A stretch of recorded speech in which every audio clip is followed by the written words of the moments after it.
Bueno, gracias, señor director. Estamos, como decíamos anteriormente, con Iván Kachanowski, economista, consultor financiero, a quien ya le damos la bienvenida y las gracias por haber aceptado la invitación. Iván, ¿cómo estás? ¿Qué tal, Carlos? ¿Cómo estás? Gracias por la invitación. Al contrario, los agradecidos somos nosotros. Y yo, para no perder tiempo, te voy a hacer la primera suavecita. Ya que la economía es suavecita en este país, vamos a arrancar con eso. A ver, dijiste hace poco en una nota algo así como que Argentina es un paciente débil, que lo puedes tener estable durante un tiempo, pero si entra una pequeña brisa por la ventana le viene neumonía. Es preocupante, digamos, quien lo escucha es preocupante. A ver, la ventana no la podemos tener cerrada todo el tiempo y entonces, ¿qué hacemos con este paciente? ¿Qué tratamiento tiene? Si tiene.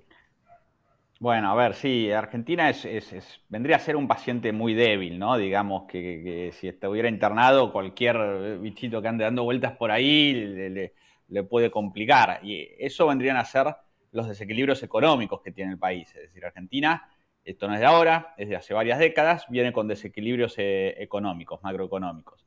Entonces, el problema es que cuando tus desequilibrios económicos son estructurales, solucionarlos va a implicar reformas estructurales y eso ya empieza a ser, si querés seguir con la analogía de la medicina, cirugía mayor, ¿no? No se arregla con parches, que es a lo que nos tienen acostumbrados estos gobiernos de turno. Con lo cual, Argentina tiene que plantearse muy seriamente cómo afrontar reformas estructurales. Y lo que estamos viendo ahora es una agenda que es pensada en las elecciones de noviembre, cómo llegar a las elecciones. Pero bueno, las legislativas van a pasar y después de noviembre la economía sigue. Y lo que nos vamos a encontrar probablemente es un escenario económico bastante complicado en términos de inflación, en términos del mercado cambiario, en términos de actividad, es decir, son varios los frentes que pueden estar complicados una vez que superemos las legislativas, sea cual sea el resultado. Tenemos una negociación con el fondo también, tenemos que pagarle al Club de París, que quedó pendiente, es decir, la agenda es muy amplia, la verdad, Carlos.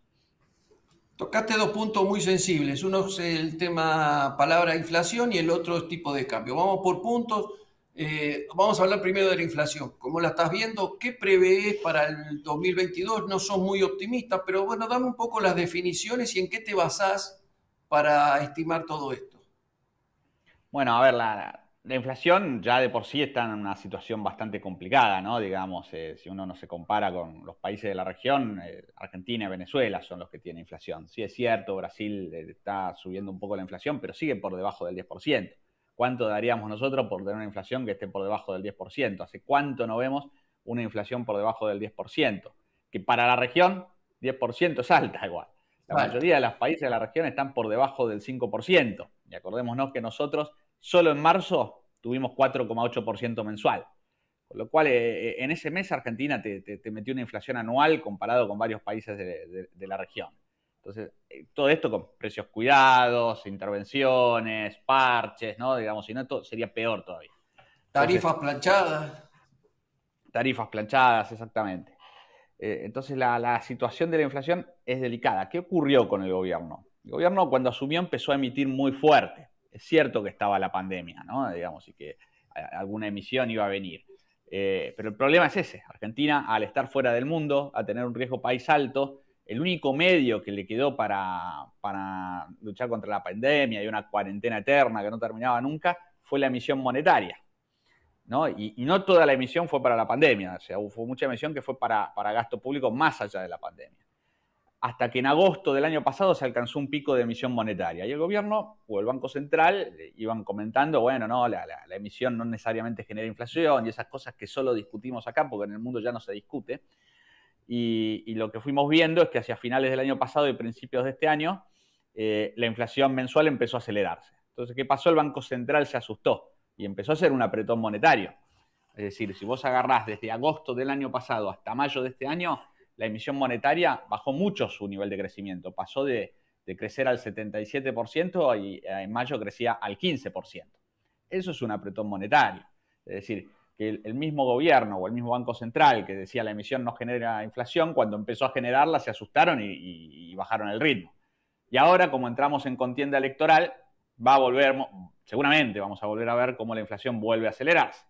Entonces, Lo que vamos a ver de acá a noviembre probablemente es una inflación mensual que oscile cerca del 3%, por ahí algún mes un poquito por arriba, por ahí algún mes un poquito por abajo. Hoy sale el dato de inflación de julio, a nosotros nos dio 3%. Vamos a ver qué dice el INDEC. Y yo creo que después de las elecciones, asumiendo que la emisión monetaria va a volver al ruedo, sobre finales de año, principios del año que viene, de vuelta vamos a ver que la inflación vuelva a subir. Y supongo que este año va a terminar cerca del 55% más o menos de inflación. ¿Qué pensás de las palabras del presidente dichas en las últimas horas con respecto a que una criptomoneda podía ser una solución para la inflación en Argentina?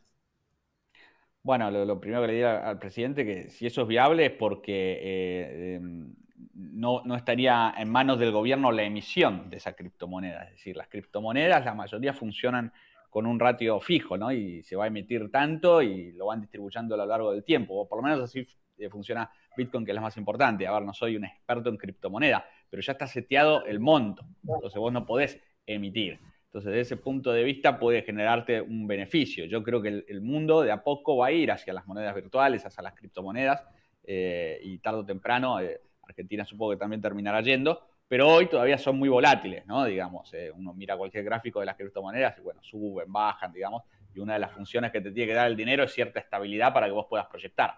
Pero una vez que las criptomonedas logren solucionar eso, que probablemente lo hagan en algún momento, pueden ser un instrumento muy interesante para bajar la inflación si se respeta esa no emisión monetaria, ¿no? Lo puedes hacer con las criptomonedas, es puedes ir hacer fracciones cada vez más pequeñas para acompañar, si querés, la demanda y no pasarse de eso. Me parece muy loable tu opinión porque, digamos, en un contexto donde es todo negro o blanco, digamos, vos tenés una posición de decir, no sé, o sea, vamos a ver, pero no lo descarto. Y bien tratado podría ser una... O sea, no lo descartás, no tirás el papel del escritorio. Lo seguís teniendo arriba ahí y lo seguís mirando. Puede ser, puede ser. Sí, correcto, digamos. Ahora me parece que el mundo evoluciona y así como evoluciona el mundo, van evolucionando los instrumentos con que nos movemos, ¿no? Ya sean financieros o la tecnología avanza a un paso agigantado. Es decir, la tecnología crece a nivel exponencial, ¿no? Digamos, entonces en algún momento uno tiene que plantearse estos cambios, evaluarlos. No quiere decir que todos vayan a ser exitosos, pero los que son exitosos obviamente nos van a cambiar la vida para bien y las criptomonedas pueden llegar a hacerlo. De vuelta, sí, como vos dijiste, no lo sé, pero claramente tiene que estar la alternativa para evaluarla seriamente. Perfecto, Iván. Vamos para el otro tema que es muy sensible para nosotros. El tema del dólar es crucial para los argentinos. ¿Cómo lo ves el tipo de cambio? Hoy por hoy está tranquilo, está manejado, está siendo llevado. O sea, las elecciones generan ese estado donde por un lado están los que están alertas y dicen, no, esto se va todo para arriba y están los otros que el gobierno de alguna manera trata de frenar y que no pase nada. Ahora, ¿qué va a pasar después? O sea, ¿cómo lo ves ahora? Pero ¿cómo lo ves fundamentalmente post-electoral? Y acá te diría que hay dos puntos claves, ¿no? Uno es entender que en el contexto de elecciones el mercado cambiario suele ponerse un poco nervioso, que ya de por sí el mercado cambiario es nervioso en Argentina. Sí, sí. Entonces, bueno, en las elecciones ese nerviosismo crece y puede generar cierta presión sobre el dólar, ¿no? Entonces, si eso ocurriera, que en parte ocurrió hace unas semanas, yo creo que el Banco Central y el gobierno, el Banco Central principalmente, no le va a temblar el pulso para intervenir los mercados paralelos, como el contado con liqui o el dólar bolsa, para que la brecha no crezca. Ya lo ha hecho el año pasado, en octubre, noviembre del año pasado, el dólar llegó casi a 200 y salieron a intervenirlo fuerte con bonos del Banco Central y del Fondo de Garantía de Sustentabilidad. Bueno, esos bonos siguen existiendo, ¿no? Digamos, y si los tienen que usar, los van a usar porque si el dólar se disparara, le costaría muy caro en las elecciones. Entonces, de aquí al horizonte de noviembre, si es necesario usar esos instrumentos, no me cabe en duda que los van a usar, lo cual no quiere decir que está el problema de fondo solucionado. Y acá el problema de fondo es que Argentina es un país bimonetario, es decir, que queremos consumir en pesos, pero ahorramos en dólares.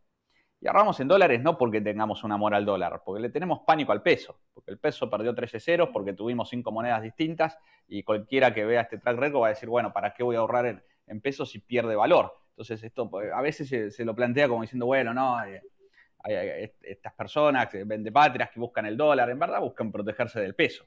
Como alternativa, Totalmente. uno va a una moneda más sana, en este caso el dólar. Entonces, lo que sucede es eso, y hasta que Argentina no solucione sus problemas fiscales, va a seguir necesitando emitir, va a seguir necesitando endeudarse y generando esos desequilibrios económicos que hablábamos al principio. Si vos no tuvieras déficit fiscal y tuvieras un superávit fiscal, no tenés necesidad de emitir. Y si no tenés necesidad de emitir, la moneda no se deprecia y por lo tanto no tendrías este pánico al peso. Pero hoy, cualquier persona que haya nacido en 1960 vivió las 5 monedas, es decir, alguien que nació en 1960, su primer juguete lo compró con pesos moneda nacional, a su primera novia la invitó a salir en pesos ley, se casó en pesos argentinos, a sus hijos les hizo regalos en australes y a sus nietos les hace regalos hoy en los pesos que conocemos. Entonces, así es imposible confiar en una moneda Muy local. bueno, muy bueno. ¿Y cómo lo ves para adelante? ¿Cómo lo ves el post-electoral? Me faltó el postelectoral. Bueno, estos instrumentos para intervenir en el mercado cambiario no son eternos, ¿no? Entonces, si vos los usás, en algún momento se agotan. Las reservas están en niveles mínimos, además, ¿no? En reservas internacionales netas están más o menos en 7.000 millones de dólares, pero aparte la mitad la obtenés en oro, con lo cual reservas líquidas en billete te quedan alrededor de 3.500. Que si vos tenés una corrida cambiaria muy fuerte, ese es tu fuego. Lo que pasa es que tenés un cepo muy grande. Entonces, tu otro instrumento son los bonos que mencionábamos. Ahora, vos los empezás a usar y te vas quedando sin ese instrumento. Entonces, me parece que post elecciones, si se empieza a usar ese instrumento, la cuestión va a quedar delicada y tarde o temprano, si no se recupera la confianza, el dólar puede empezar a ir para arriba. El otro punto clave es qué pase con el FMI, porque depende del tipo de acuerdo que haya con el FMI, puede haber más o menos confianza. Y bueno, y si no se logra un acuerdo o si no se logra generar confianza con el acuerdo, y la gente va a seguir presionando el dólar. Ahora, si se logra un acuerdo que dé confianza, la cuestión puede cambiar. También hay otro punto a tener en cuenta y que se relaciona con lo que hablábamos antes de la inflación, es que el Banco Central cambió su estrategia con el tipo de cambio oficial también desde febrero o marzo de este año. ¿Qué venía haciendo el Banco Central? El Banco Central venía devaluando al mismo ritmo que la inflación, ¿no? Entonces, porque no quería un atraso cambiario en el tipo de cambio oficial. Entonces, la inflación era 2%, se devaluaba 2%. Si la inflación era 2,5, se devaluaba 2,5. Bueno, eso era algo que al Banco Central, le cerraba con inflaciones de 2 o 2,5%. Después empezamos a tener inflaciones de 3, 3,5, 4, 4,5 y ya no cerraba devaluar tanto. Entonces, ¿qué hicieron? Empezaron a devaluar menos que la inflación. Y lo que estamos viendo desde febrero a hoy es que la devaluación del tipo de cambio oficial viene siendo sustancialmente todos los meses, consistentemente, por debajo de la inflación. Entonces se está generando un atraso cambiario que en algún momento se va a tener que sincerar eso. Entonces, probablemente sea, como estamos diciendo, post-elecciones, no va a ser antes. Pero Claro. ese atraso cambiario se está generando. Perfecto. Te hago la última y te libero. A ver, volvamos de vuelta al paciente. Y vos sos el médico, el paciente está en terapia intensiva. ¿Qué hacemos como médico? ¿Preparamos a la familia o le damos el aliento de que con algún tratamiento, de alguna forma, lo podemos llevar a sala intermedia? No, a ver, el paciente se puede curar. Yo estoy convencido de eso, pero tenemos que estar todos convencidos de que no se va a curar mágicamente, ¿no? Digamos, de que va a haber que hacer esfuerzos. Argentina necesita una serie de reformas. Reforma laboral, reforma impositiva, reforma del Estado, reforma de comercio exterior. Hay un montón de reformas que hay que hacer y que hay que discutirlas cómo. O sea, yo creo que ya hay que pasar de discutir, dejar de discutir si hay que hacer o no las reformas y empezar a discutir cómo. ¿Por qué? Porque como estamos no viene funcionando. O sea, Argentina está desde el 2011 estancado. Entonces, claramente así la economía no está creciendo y ya no es este gobierno y el anterior, porque también es el anterior del anterior. Con lo cual ya tenés 3 gobiernos que te están mostrando que Argentina, así como está, no puede crecer. Entonces, eso te da la señal de que algún cambio vas a tener que hacer, que reformas vas a tener que hacer. Y por supuesto, no voy a ser ingenua y las reformas traen costos. Eso es cierto. Ahora, lo que yo creo es que no hacer las reformas trae costos mayores. Entonces, lo que me parece que hay que meterle cabeza es decir, bueno, vamos a tener que afrontar reformas, van a tener costos, entonces, ¿con qué amortiguadores sociales los hacemos? O cómo podemos hacerlo de una manera que el golpe no sea tan duro. Pero mientras sigamos dejando pasar el tiempo, esto se va a ir volviendo más difícil. Por eso es importantísimo que Argentina quiera tener un debate serio y maduro de cómo encarar las reformas, porque el sector privado no crea empleo desde el 2011. ¿Sí? Vos necesitas un sector privado que pueda generar empleo. Es clarísimo, Iván, lo que vos decís. Creo que es el sentimiento que tenemos la gran parte de la población. Lo que pasa es que quienes nos dirigen les cuesta llegar a ese debate. Y entonces seguimos pasando generaciones y generaciones y generaciones y miramos los hijos y los nietos y decimos, y ellos tendrán un mejor futuro, digamos, la vida será mejor y es difícil. Si no se ponen de acuerdo, como decís vos, en temas sensibles que tienen un costo, pero que es sensible, y bueno, entonces las cosas van a costar mucho más. Sí, Carlos, hay que tomar muy bien la dimensión del costo, ¿no? Porque Argentina es un país que hace rato no hace planes económicos para crecer. Entonces, como si vos no haces Sí. planes, terminás haciendo autopsias. Ese es el problema. Las autopsias son las crisis. Y cada 10, 15 años Argentina tiene crisis. Y el problema es que con cada crisis la pobreza va siendo mayor y no podemos bajarla. La pobreza estructural en Argentina está al alza. Por eso es fundamental evitar que esta crisis se agrave. Iván, muchísimas gracias, fuiste clarísimo, la verdad que fue un gusto, un placer haberte tenido acá con nosotros y nos vemos pronto, si Dios quiere, ¿eh? No va a faltar oportunidad. Un fuerte abrazo, Muchas muchas gracias. gracias. Hasta luego. Hasta luego. Y a ustedes los despedimos, nos vemos si Dios quiere la próxima semana con mucho más La City por dentro. Pronta recuperación para Gustavo, le pegó un poco mal la segunda dosis de la vacuna, pero ya se está recuperando. Así que Gustavo, un beso grande, feliz retorno la semana próxima. Que pasen una muy, pero muy linda semana. Chao.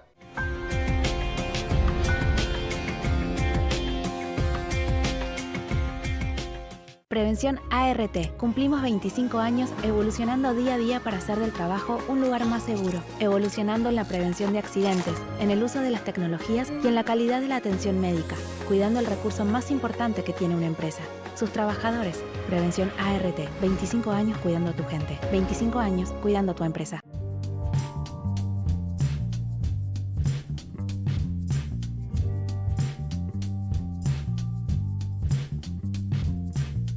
Hacé tu control vehicular en ACA Palermo Taller. Todos los servicios en un solo lugar. Solicita tu turno al 4772-7222. Para más info, entra en acapalermo.com.ar.